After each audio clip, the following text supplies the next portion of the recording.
Hello, and welcome to our recorded session titled Building Bridges to Equity in Inclusive Science Education with UDL. This session will be facilitated by Dr. Michelle Damiani and Latifa Subti.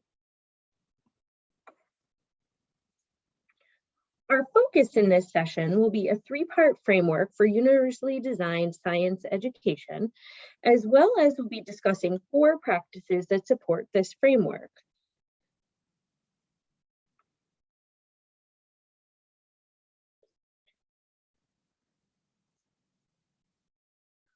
Our agenda for this session includes the following: developing a shared purpose and objectives, discussing the 3-part conceptual framework, introducing and discussing universal design for learning, talking about specific science practices for designing universally designed and aligned lessons, and making connections to your practice.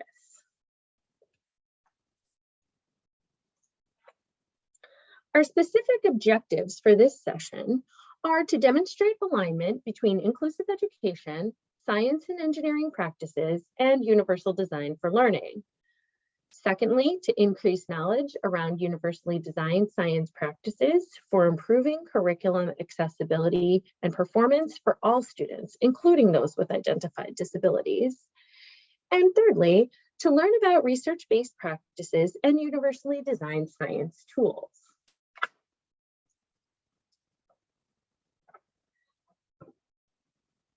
This slide shows the story of Elijah. Elijah Dievendorf was a student transitioning from elementary to middle school who self-identified as dyslexic, had an IEP, and was an active member of his IEP planning team. Dievendorf and his family were told by his 6th grade science teacher that he could not be recommended for accelerated science in middle school because, in his words, "I had reached my full potential." Midway through 7th grade, my accelerated math teacher said, "Why aren't you in accelerated science?" I said, "They didn't think I was smart enough." This account comes from the National Center for Learning Disabilities. Take a moment to reflect on Elijah's story. Do you make any connections in this student's story? What we would like to highlight here is that teachers' beliefs about their students at all ages and grade levels determines whether or not the student will be presumed competent and what educational opportunities will be provided to that student, or may prevent a student like Elijah from being excluded. Therefore, a cornerstone of our work and suggestions in this presentation includes the need for an inclusive ideology from the start, as well as instructional and inclusive and equitable practices that can build bridges around factors that directly inform this need, including the presence of the opportunity gap, increasing student diversity in our classrooms, and the need for educational equity.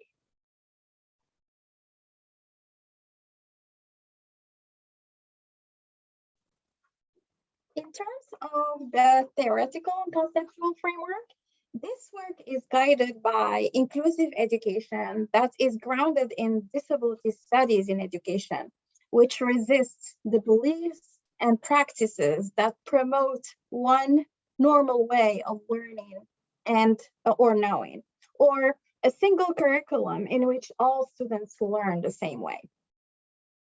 It is also guided by universal design for learning, which is a conceptual framework that draws from neuroscience, cognitive and learning theories, including Vygotsky's sociocultural theory. And universal design for learning that we will present in the next slides helps provide support for learning variability while reducing the barriers faced by students with disabilities in particular, as well as other diverse students, such as English language learners. As you may notice that inclusive education, inquiry-based learning, and universal design for learning all align with the same goal of addressing diversity and providing access to all learners. So we're going to present our conceptual framework that was published recently in 2021 by Dr. Damiani and I. And you have a link, an active link in this slide that you can, where you can access that article with all the details. And so this conceptual framework includes the first piece, which is inclusive philosophy and what we call what teachers believe. And so we advocate for engaging students in diverse experiences, valuing diverse ways of knowing, and embracing diversity, difference, and intellectual pursuit. The second component of this framework is related to the science and engineering practices. So what teachers teach. And so here, the inquiry-based learning comes in with all the practices that we're gonna take a look, and have a deeper dive into those later on. And so that includes asking questions, developing models, carrying out investigations, constructing explanation, and engaging arguments. And that comes from the next generation science standards, the NGSS. The third component of this framework is related to universal design for learning. So we call it how teachers can do it. And so this is where teachers can come up with multiple means of representation, multiple means of action and expression, multiple means of engagement. And we're going to take a look at what this all means. So for those who are not familiar with universal design for learning, so unlike differentiated instruction that comes in response to specific identified needs, UDL focuses on providing supports proactively. So it's a proactive planning for an anticipated range of students' abilities and competencies. And that's why they call it SMART from the start. And so it's an approach that provides, as I just said, multiple means of representation, action and expression and engagement. And it's a social justice approach and a way to offer a spectrum of possibility. So we have some steps for you for designing UDL-aligned lessons. That starts at the beginning with assessing students' needs, interests, strengths, talents, and cultural backgrounds. So the first things teacher could do is to know more about their students. And that could be done at the beginning of the year through questionnaires, one-on-one meetings, whatever form it could take. The second step is related to pinpointing challenges and barriers in the curriculum that impede engagement and progress. So knowing our students' needs and strengths and interests, what are the barriers and what are the challenges that impede their engagement or their learning in general. The third step is providing ways to make the goals, materials, instructional methods, and assessments inclusive in various and flexible means. So what can we do to overcome those barriers for those students? And so we have some resources that are available online for you in this slide. There is an active hyperlink to an interactive website that comes from CAST. And that have universal design for learning guidelines. You can click on any of those guidelines and checkpoints, and you will have plenty of resources through those links. There is also a video from David Rose, and it's a 3.5 minutes video that talks about the structure of those guidelines and checkpoints. And the website is really rich of resources and videos and information that could be useful for you. At this time, feel free to pause the recording and take a deeper dive into the Universal Design for Learning guidelines that we just presented. Come back and resume this recording when you're ready. The image you see here is a circle with the 3-part framework that we just discussed in the outer circle. Here you see inclusive philosophy, science and engineering practices, and universal design for learning. We want to point out that this entire framework is driven by access and equity. In the center, the circle is divided into 4 sections or practices. And these practices are by no means exhaustive, but instead are intended to pull together some of the key ways that inclusive philosophy, the next generation science standards, the science and engineering practices specifically, and universal design for learning align for use with all learners in any grade level science classroom. As we continue in this presentation, we'll explain key features of each of these 4 practices, and we encourage you to write down your ideas and reflect as we move along. The 4 practices that we will be looking at are 1, building an inclusive community of science learners. 2, planning for big ideas over time. 3, engaging in sense-making through model-based inquiry. And 4, engaging in cooperative learning and science talk. And so here's our first place where you have opportunities to make connections to your teaching. The first thing that you'll want to do here is to access the Google Doc that is linked on this slide and to make a copy of that Google Doc for yourself. It will ask you to do that when you click on the link. We encourage you to add your ideas to this Google Doc as we go along while we're moving through the practices, and then again as a culminating activity to reflect and add on your ideas. Specifically, we encourage you to think about identifying practices that you're already using that are aligned to these key parts of the framework, practices that you plan to use, maybe practices that you might want to use in your classroom or want to see, and note any questions that you still have. When you access the Google Doc, it will look like this.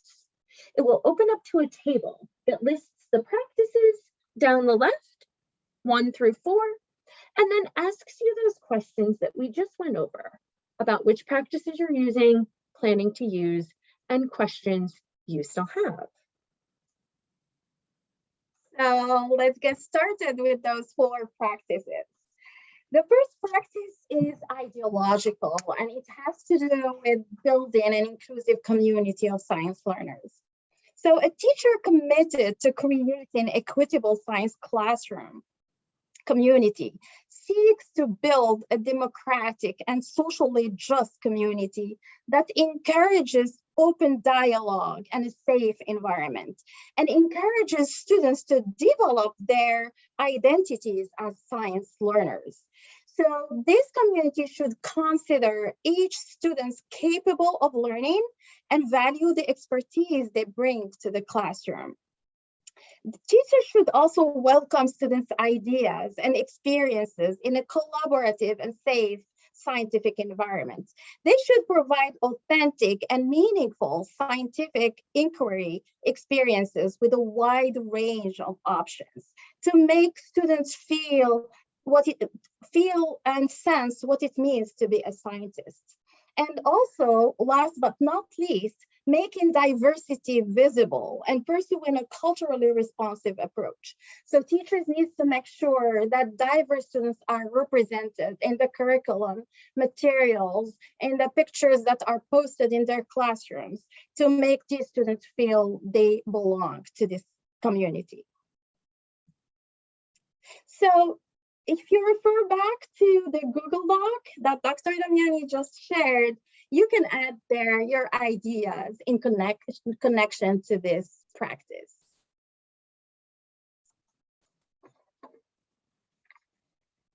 So getting to the second practice, which is planning for big ideas over time.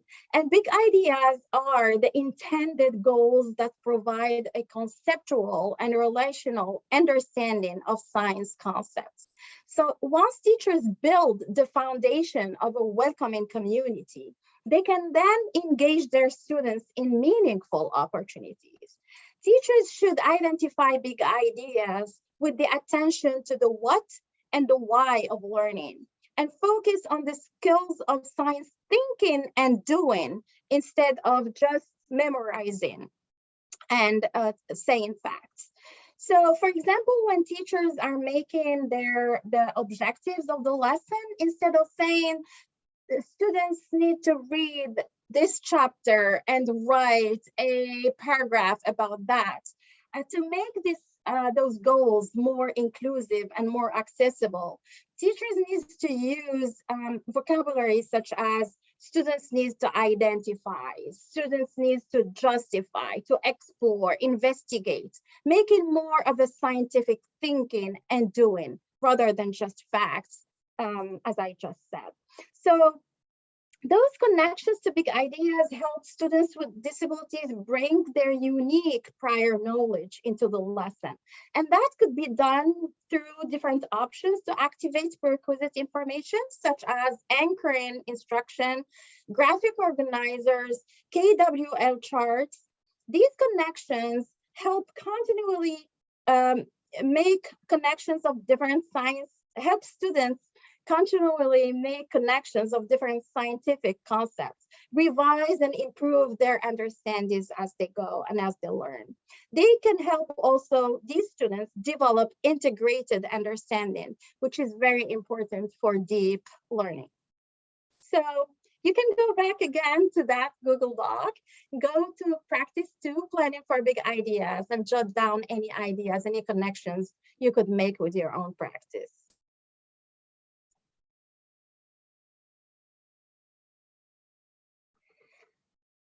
So after making big ideas clear and activating prior knowledge, teachers should center instruction around a phenomenon that doesn't have to be phenomenal, that should spark interest and curiosity from these students. Then they should prompt students to engage in the 8 NGSS practices that you have in front of you in this visual. And those can be summarized into 3 phases. The first phase is investigation. The second one is sense-making, which is the conceptual process in which students actively engage with the natural world. They actually make sense of the natural world around them. And the third phase is the critiquing, and that includes the argumentation and explanation from these practices. So those practices really center around a phenomenon, and they emphasize the modeling, the model-based learning. So students in modeling can visualize abstract concepts such as force and energy, and make those accessible for these students. In this slide, you will find an active hyperlink to the NGSS and also to the ambitious science teaching, which are the 2 frameworks that really guide those practices that we just talked about. And those are full of resources, again, videos, resources, and activities that would help you implement those practices into your science classroom. Take a moment to pause this recording and catch up in your document about your own ideas and where we've been so far in the first 3 practices as we prepare for the next practice and some additional culminating ideas. Pause this video and come back and hit play whenever you're ready. Getting to our last practice. So as a strength-based and student-centered approach, student grouping allows for students' interaction and dialogue. It allows students to listen to each other's ideas and perspectives, to draw on their prior knowledge, to debate their respective ideas and seek additional information, and to learn from and support each other socially as a valuable role of peer support. And we all know that peer support is really important for students with disabilities. And so the other practice that goes with that is the science talk and discourse, which plays an important role in prompting and supporting students' scientific sense making.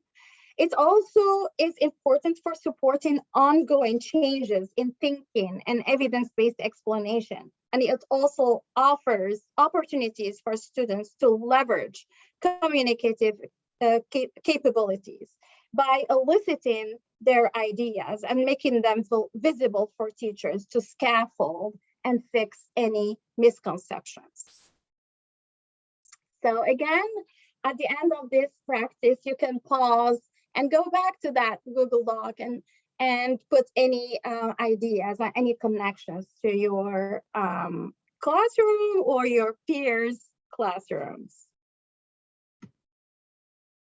And we want to take a moment to connect that as we're talking about various skills and the ways that students engage in science learning and in science talk, sense making, the engagement piece, which is fundamentally connected to universal design for learning, we are thinking about these skills and learning opportunities as critical for all learners, and the fact that students with disabilities can and should be provided with meaningful, engaged instruction that allows them to make progress with challenging objectives within the general education curriculum.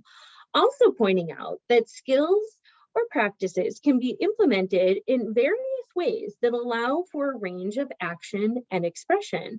And so while we're talking about science talk as a practice, that dialogue doesn't have to occur only via speech.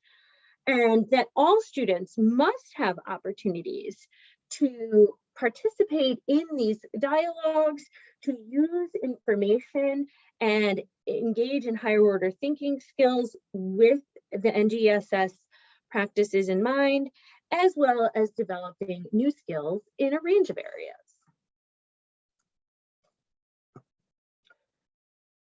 As we prepare to wrap up the practices and tools in this session, we also want to offer some ideas for digital interactive tools that can further support implementing UDL and engaging in NGSS practices. Some of those digital tools include universally designed interactive science notebooks.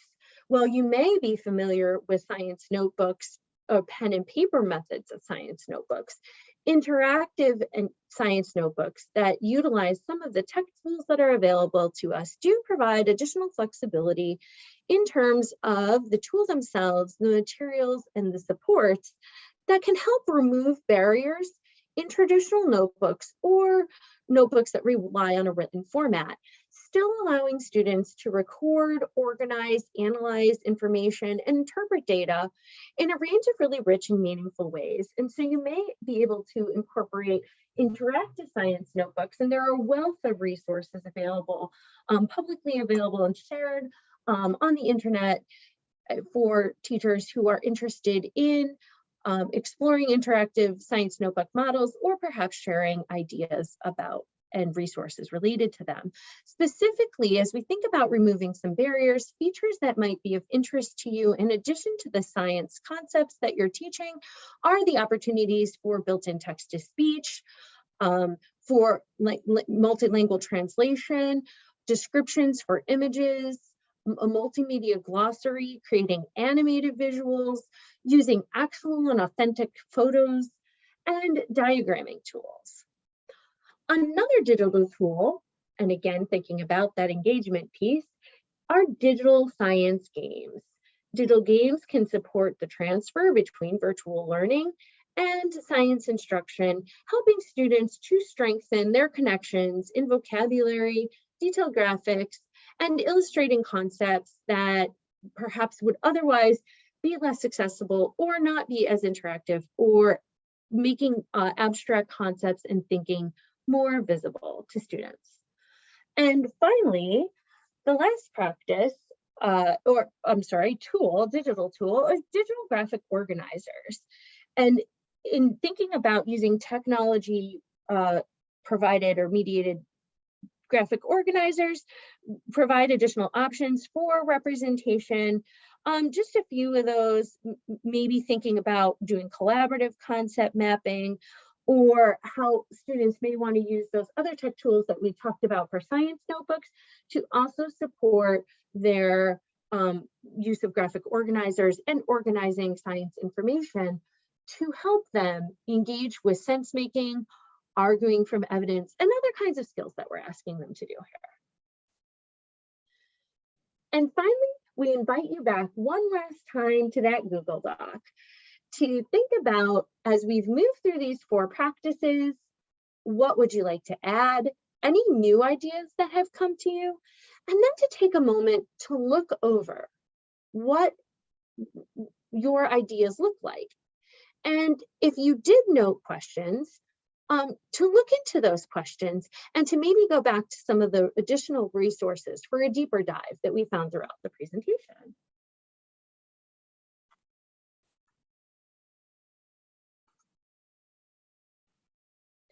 And finally, as we close this presentation, we want to close with these 2 final thoughts.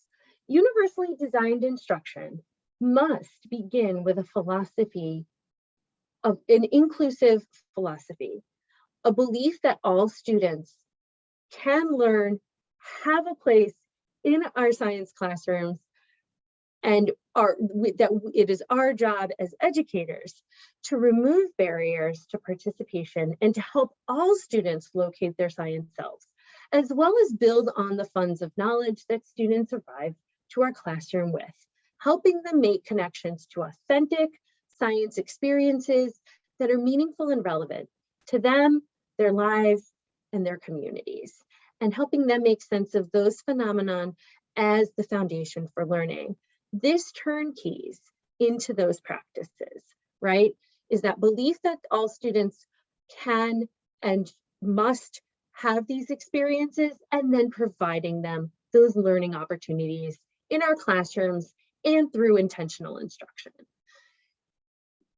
Also, a second final thought is that this process should be nurtured and enhanced by catering, valuing, and honoring difference, removing barriers to learning, and tapping into students' strengths and unique expertise that they bring to our classrooms.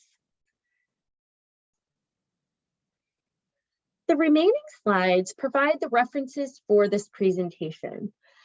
All of the resources listed here are accessible. You can look to these resources for more information about anything that was described or referenced throughout the presentation. And finally, to close with image credits and attributions for those images that were contained in this presentation. Thank you so much for joining us. Thank you.